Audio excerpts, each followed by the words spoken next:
I want to make a special, impassioned plea for you to include the arts somehow in your homeschooling, especially. I think we ought to include it in mass education, public, private, etc.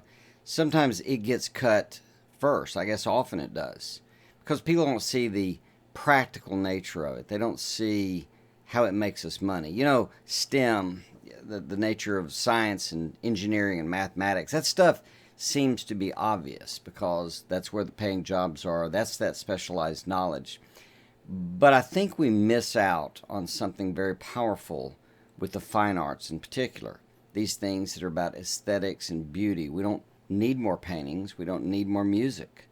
The world's fine without it. But there's something in the nature of humans that creates this stuff. And I would argue it's quite cool. But I'm not going to argue the benefit to us emotionally, practically, and all kinds of things related to our own unique gifts, our abilities, talents. I want to talk to you about one practical thing that the arts offer that science has a hard time with, science and math. And that is the creative process. You see, the creative process is really about, there's nothing, and then after the process is through, there's something. It's called creating. So you go from nothing to something. Math is largely problem solving, and that's usually about removing something, like the x. You know, we've got to remove it and replace it with the answer, 72 or whatever it is. That's the challenge, that a lot of the nature of the problem-solving world, which I'm fond of, is about removing things, whereas the creative process is about bringing things into being. And here's the trick.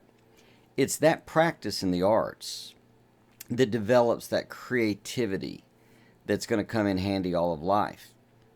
In fact, I want to tell you, my son Trip studied studio art. My oldest son homeschooled all the way to college, went to University of Texas and studied studio art, and is a fine artist, no doubt about it.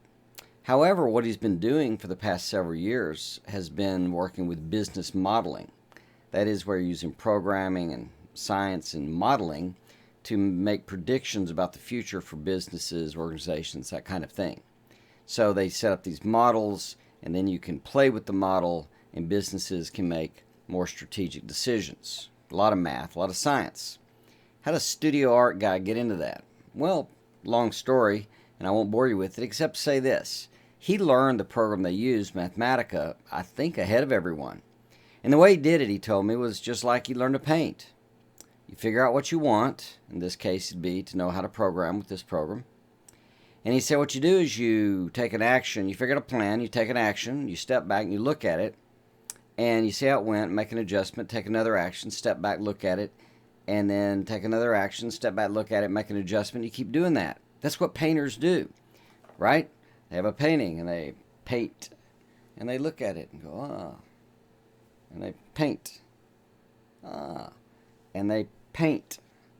And then they mix some other color together, and then they move some things in, and they're constantly adjusting as they look at this painting. They're taking a blank canvas and turning it into something new. Work of art. Look, I don't know what you're facing in life or what you want your kids to face, how you're preparing them, but I know that when Tripp started studying studio art, people said, well, what will he do with that? And I said these words. I said, hey, it just looks to me like if you can start with nothing and create something, gosh, that skill ought to be really handy for employment. Turns out it is. Please, art lessons, music lessons, appreciation of art, museum, tune into it that way.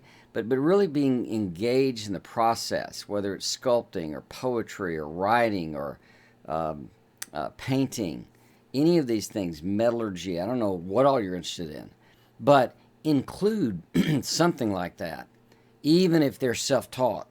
A process of pen and ink would be great.